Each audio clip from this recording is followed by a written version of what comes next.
ദൈവത്തിന്റെ അതിപരിശുദ്ധമായ നാമം മഹത്വപ്പെടുമാറാകട്ടെ. ദൈനംദിന അപ്പം എന്ന അനുദിന വചനചിന്തയിലേക്ക് ഏവർക്കും സ്വാഗതം. ഇന്ന് വിജയത്തിന്റെ ദിശ എന്ന വിഷയത്തെ ആസ്പദമാക്കി ചില കാര്യങ്ങളെ നമുക്ക് ചിന്തിക്കാം. അതിനാധാരമായ ഒരു വാക്യം വായിക്കാം. സങ്കീർത്തനം 75 അധ്യായം 6 വാക്യം. കിഴക്ക് നിന്നോ പടിഞ്ഞാറ് നിന്നോ തെക്ക് നിന്നോ അല്ല ഉന്നതി വരുന്നത്. സങ്കീർത്തന പുസ്തകത്തിൽ 150 സങ്കീർത്തനങ്ങൾ അടങ്ങിയിരിക്കുന്നു.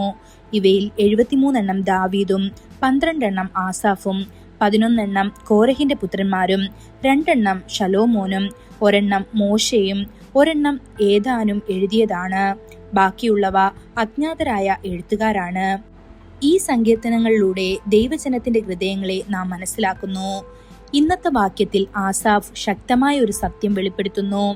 വിജയം വരുന്നത് കിഴക്ക് നിന്നോ പടിഞ്ഞാറ് നിന്നോ മരുഭൂമിയിൽ നിന്നോ അല്ല, ഭൂമിയിലെ ഒരു ദിശയിൽ നിന്നുമല്ല. ശത്രുക്കൾ ഇസ്രായേലിനെതിരെ എഴുന്നേറ്റപ്പോൾ അവർ പലപ്പോഴും സഹായത്തിനായി ചുറ്റും നോക്കി. കിഴക്ക് നിന്നുള്ള മിസ്രൈമ്യർ അവരുടെ സഹായത്തിന് വരുമോ, പടിഞ്ഞാറ് നിന്നുള്ള സൈന്യങ്ങൾ എത്തുമോ? അവർ കാത്തിരുന്നു, പ്രതീക്ഷിച്ചു, പക്ഷേ സഹായം ലഭിച്ചില്ല. അപ്പോൾ നമ്മൾ എവിടേക്ക് നോക്കണം? ദാവീദ് രാജാവ് ഉത്തരം നൽകുന്നു. ഞാൻ എൻ്റെ കണ്ണ് പർവ്വതങ്ങളിലേക്ക് ഉയർത്തുന്നു, എനിക്ക് സഹായം എവിടെ നിന്ന് വരും? എൻ്റെ സഹായം ആകാശത്തെയും ഭൂമിയെയും ഉണ്ടാക്കിയ യഹോവയിങ്കൽ നിന്ന് വരുന്നു. ഇത് സങ്കീർത്തനം 121 അധ്യായം 1-2 വാക്യങ്ങളിൽ കാണപ്പെടുന്നു. കർത്താവ് മാത്രമാണ് നമ്മുടെ സഹായി. കുറവായാലും കൂടുതലായാലും വിജയം എപ്പോഴും അവന്റെ കൈകളിലാണ്. കടൽ തീരത്തെ മണൽ പോലെ എണ്ണമറ്റ മിദ്യാനിയർ ഇസ്രായേൽ മക്കൾക്കെതിരെ വന്നപ്പോൾ ഗിദെയോൻ സഹായത്തിനായി ഒരു ദിശയിലേക്കും നോക്കിയില്ല. അവൻ മുകളിലേക്ക് നോക്കി ദൈവത്തിൽ ആശ്രയിച്ചു.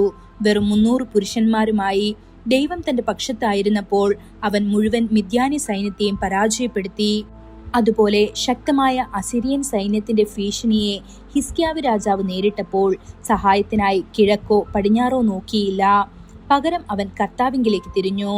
എന്താണ് സംഭവിച്ചത്? ദൈവം ഒരു ദൂതനെ അയച്ചു. ഒറ്റ രാത്രിയിൽ 1,85,000 അസീറിയൻ പട്ടണക്കാർ കൊല്ലപ്പെട്ടു. ഇത് യെശയ്യാവ് 37 അധ്യായം 36 വാക്യത്തിൽ കാണപ്പെടുന്നു. ദൈവത്തിന്റെ പ്രിയ മക്കളെ, ഇന്ന് നിങ്ങൾ പ്രശ്നങ്ങളാൽ ചുറ്റപ്പെട്ടിരിക്കാം. ആരാണ് എന്നെ വിടുവിക്കുക എന്ന് നിങ്ങൾ ചിന്തിച്ചേക്കാം. ദൈവത്തിന്റെ വാഗ്ദാനം ഇതാണ്: വിജയം മനുഷ്യ ഉറവിടത്തിൽ നിന്ന് വരില്ല, അത് കർത്താവിൽ നിന്ന് മാത്രമാണ്. നിങ്ങളുടെ കണ്ണുകൾ മുകളിലേക്ക് ഉയർത്തുക, നിങ്ങളുടെ സഹായം ഉടൻ വരുന്നു. ഈ വചനങ്ങളാൽ ദൈവം നമ്മെ ഓരോരുത്തരെയും അനുഗ്രഹിക്കുമാറാകട്ടെ. കൂടുതൽ ധ്യാനത്തിനുള്ള വാക്യം 1 Corinthians 15 അധ്യായം 57 വാക്യം. നമ്മുടെ കർത്താവായ യേശുക്രിസ്തു മുഖാന്തരം നമുക്ക് വിജയം നൽകുന്ന ദൈവത്തിന് സ്തോത്രം.